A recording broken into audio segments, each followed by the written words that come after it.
prašau, nesijaudink. Sutarim.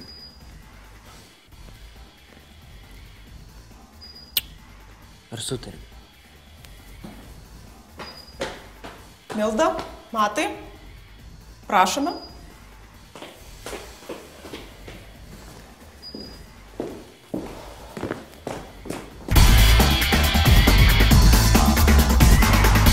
Labas vakaras.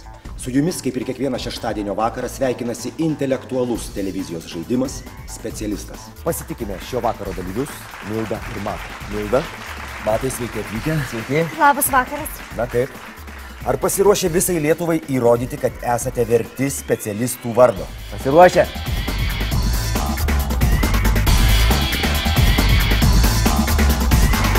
Šio žaidimo tema – cheminiai ir radiaciniai pavojai. Pirmajame žaidimo etape jums iššūkį meta aplinkos apsaugos agentūros specialistė Irena Vaitkienė. Labas vakaras, ponia Irena. Labas vakaras. Ačiū, kad atvykote. Ar pasiruošusi išbandyti mūsų jaunuosius specialistus? Be abejo. Iš kokios srities bus jūsų klausimai?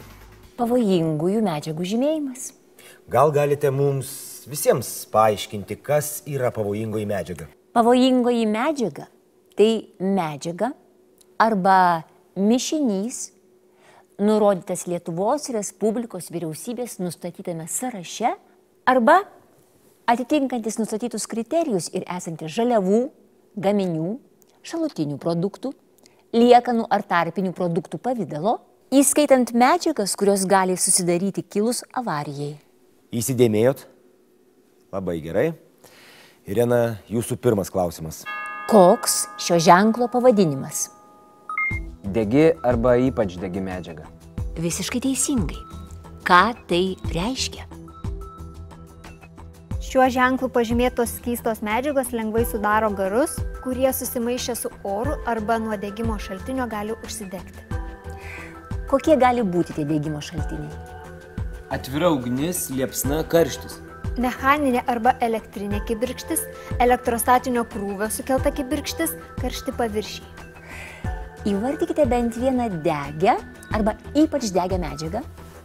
Dizelinas, propanas. Tai degios ar ypač degios medžiagos? Degios. O gal žinote ir kokią nors ypač degę medžiagą? Benzinas, geltonasis fosforas. Maksimali taškų suma už pirmąjį klausimą. Ponia Irena, užduokite kitą klausimą. Kokios medžiagos žymimos šiuo ženklu? Oksiduojančios medžiagos. Kontaktuodamos su degiomis medžiagomis, šios medžiagos gali jas uždegti. Oksiduojančios medžiagos kartu su degiomis medžiagomis gali sudaryti sprogius mišinius arba padidinti gaisro pavojų. Duokite bent du pavyzdžius. Kalio permanganatas, peroksidai. O ką reiškia šis ženklas? Tai įspėjimas apie sprogstamąją medžiagą. Jis reiškia, kad susiklosčius tam tikroms aplinkybėms patalpoje, statinyje arba teritorijoje galimas sprogimas. Duokite bent vieną sprogstamosios medžiagos pavyzdį. Fejerverkai. Na, ne visai tiksliai.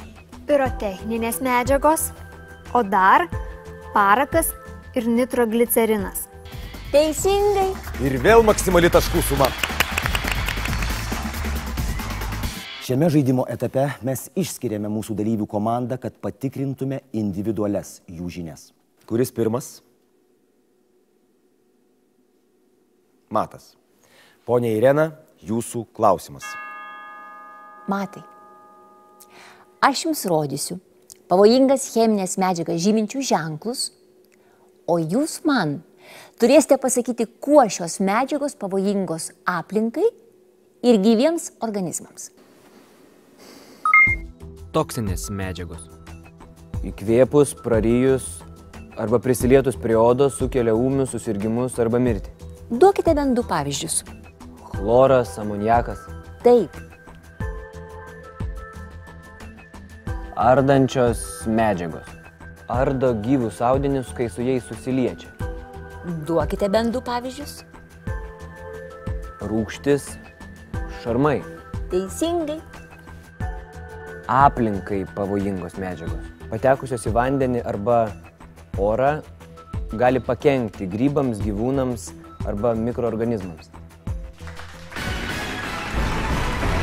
Kur dažniausiai mūsų tyko su cheminėmis medžiagomis susiję pavojai? Dažniausiai pavojingos medžiagos patenka į aplinką įvykus avarijoms pramonės įmonėse, kurios naudoja cheminės medžiagas, ir pervežant pavojingus krovinius. Tikriausiai girdėjote apie mūsų kaiminystėje atsitikusią nelaimę. 2013 gegužę Rusijoje Rostovo mieste nuo bėgių nuriedėjo cisterna su propanu. Nuo jo užsidegė cisternos su dizelinu. Iš teritorijos teko evakuoti 2700 žmonių. O tą patį mėnesį Belgijoje nuo bėgių nuriedėjo cisterna su akrilo nitrilu. Įvyko didelis sprogimas. Kilo gaisras, vienas žmogus žuvo, 49 buvo sužeisti. Ačiū Jums, ponia Irena, už puikius klausimus. Jie mus labai suintrigavo. Ačiū dalyviams už puikų žaidimą.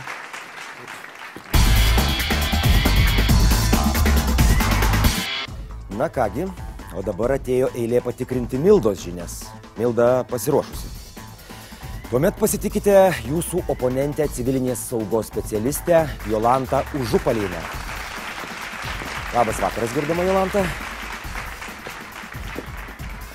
Susipažinkite, čia Milda. Labas vakaras. Labas vakaras, Milda. Labai malonu. Matas, manau, pasirodė visai neprastai. Pažiūrėkime, kaip seksis Mildai. Taisyklės tokios pačios. Per mūsų nustatytą laiką Milda turės atsakyti į Jolantos paruoštus klausimus. Jolanta, pradedam. Kas gali sukelti cheminį pavojų? Pramoninė avarija, pavojingų krovinių pervežimas ir teroristai. Kokias cheminės priemonės naudoja teroristai? Cheminį ginklą. Kas tai yra? Cheminis ginklas. Tai cheminės kovinės medžiagos ir jų junginiai, kurie naudojami žudyti, sužeisti ar tam tikram laikui padaryti neveiksnų žmogų ar gyvūną. Kokius 4 veiksmus būtina atlikti cheminių pavojaus atveju? Visų pirma, reikia evakuotis iš užterštos teritorijos. Evakuojantis būtina apsaugoti kvėpavimo organus. Tam galima panaudoti respiratorių ar vatos marlės raištį.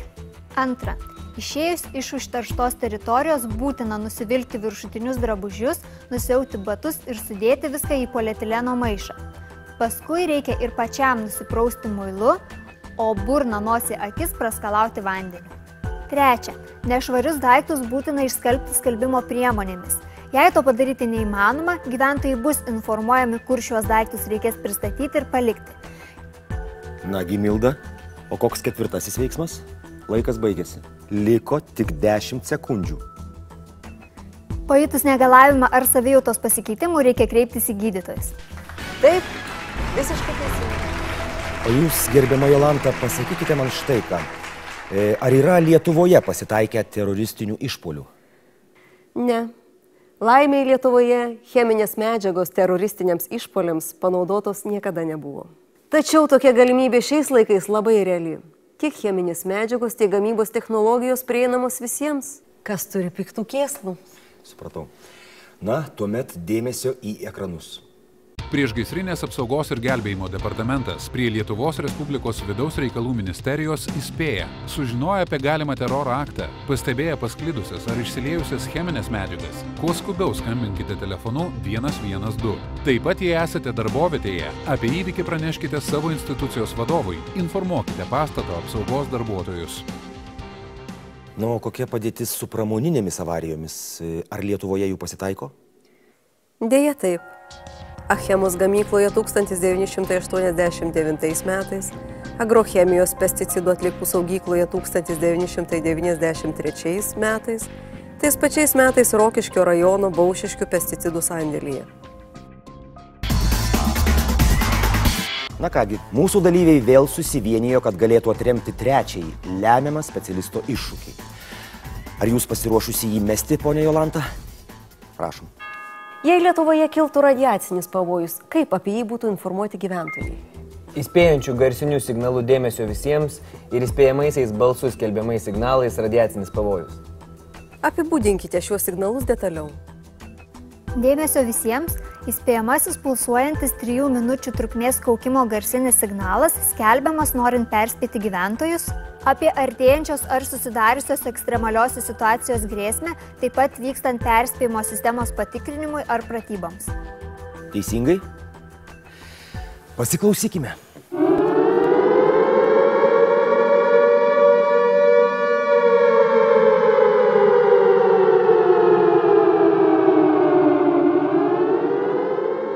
Štai taip skamba signalas dėmesio visiems. Jums dar reikia apibūdinti antrąjį signalą. Radiacinis pavojus – tai balsu skelbiamas signalas, įspėjantis apie realų ar grėsiantį radioaktyviosios taršos pavojų atitinkamoje teritorijoje. Šis signalas skelbiamas ne vėliau kaip 3 minutės nuo įspėjamojo garsinio signalo perdavimo pradžios per valstybės ir savivaldybių institucijų ir įstaigų, kitų įstaigų, ūkio subjektų garsinės avarinio signalizavimo sistemas, elektroninės sirenas, nacionalinius, regioninius ir vietinius transliuotojus. Teisingai? Pasiklausykime, kaip skamba signalas radiacinis pavojus. Šiandien 2013 m. rugsėjo 13 d. 9:13 min. Ignalinos atominėje elektrinėje įvyko avarija ir į aplinką pateko radioaktyviųjų medžiagų. Kas nusprendžia ar skelbti šį signalą? Atsižvelgiant į įvykio mastą, signalas gali būti perduodamas ūkio subjektų vadovų arba savivaldybių administracijų direktorių sprendimu. Jeigu nelaimė didelė, šį signalą skelbia Priešgaisrinės apsaugos ir gelbėjimo departamentas prie Vidaus reikalų ministerijos. Ką reikia daryti išgirdus signalą dėmesio visiems? Nedelsiant įsijungti radiją ir televizorių, išklausyti pranešimą, griežtai vykdyti visas rekomendacijas. Kokių saugos priemonių turėtų imtis patys gyventojai, išgirdę apie radiacinį pavojų? Atidžiai išklausyti pranešimą, griežtai laikytis rekomendacijų, pasirūpinti stabiliojo jodo preparatais, jei buvo toks nurodymas. Jei yra galimybė, eiti į artimiausią kolektyvinės apsaugos statinį. Ką pirmiausia reikia apsaugoti, jei esate priversti užsibūti užterštoje aplinkoje? Kvėpavimo takus ir odą. Kaip tai padaryti? Su dujokauke arba respiratoriumi. O jeigu jų neturite? Tada galima iš vatos ir marlės sluoksnio padaryti raiščius. Teisingai? Taip? Tuomet dėmesio į ekranus. 1 metro ilgio ir 0,5 metro pločio marlės ar kito turimo audinio viduryje 30 ant 20 cm plote paklojamas 2 cm storio vatos sluoksnis. Marlės kraštai per visą ilgį iš abiejų pusių užlenkiami ant vatos, o marlės galai apie 30-35 cm įkerpami per vidurį, kad iš kiekvieno galo pasidarytų po 2 raiščius. Apatiniai raiščio galai surišami ant viršugalvio, viršutiniai ant pakaušio. Jei neturite vatos ar marlės, blogiausiu atveju tinka ir keliais sluoksniais sulankstyta skarelė ar medžiagos skiautė. Įsidėmėkite, kad apsaugos priemonės yra vienkartinės, jų jokiais būdais negalima naudoti antrą kartą. Kitas klausimas. Kokius daiktus reikia pasiimti evakuojantis iš užterštos teritorijos?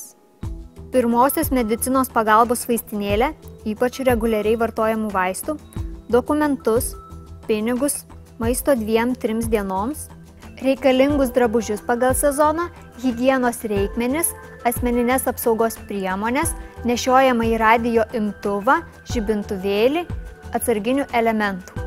Kokių apsaugos priemonių reikia imtis išeinant iš namų? Užsidėti respiratorių arba užsirišti burną vatos ir marlės raiščiu, išjungti dujas, elektrinius prietaisus, užsukti vandens sklendes.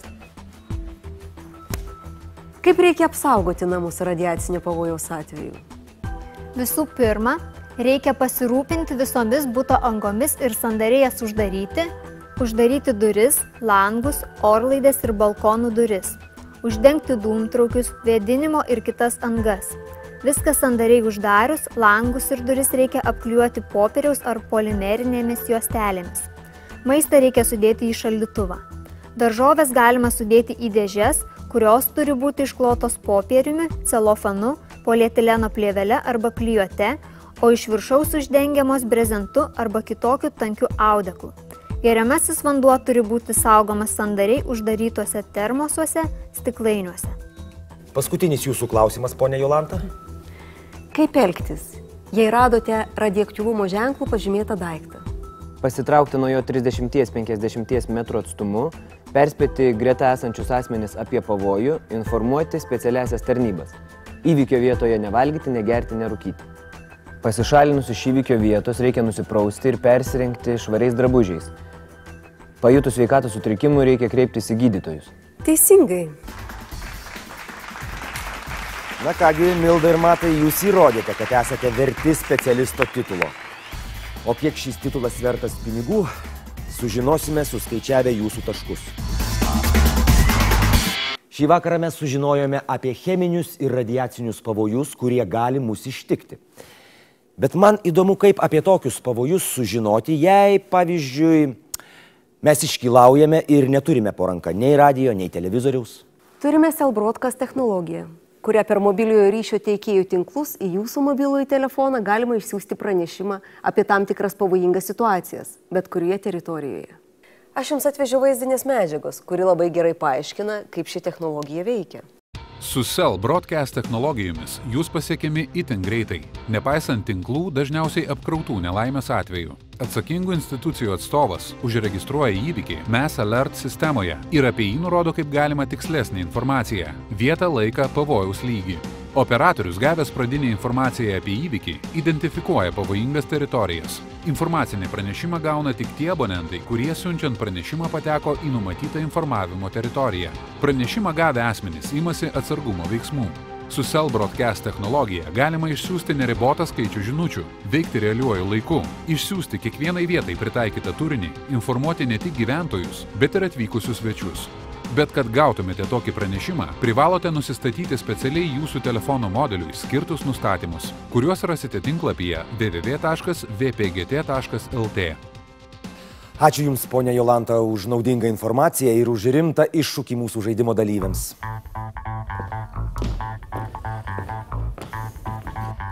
Na, o mums atėjo metas sužinoti, kokįgi prizą šiandien laimėjo mūsų specialistai. 5000 litų. Štai, mėlėjai, kiek buvo vertos šį vakarą mūsų dalyvių žinios. Mūsų dalyviai džiaugiasi, o kartu su jais džiaugiamės ir mes. Atminkite, mėlėjai žiūrovai, kiekvienas iš jūsų galite čia, mūsų studijoje, įrodyti, kad esate specialistai. Laukiame jūsų anketų. Pasimatysime kitą šeštadienį.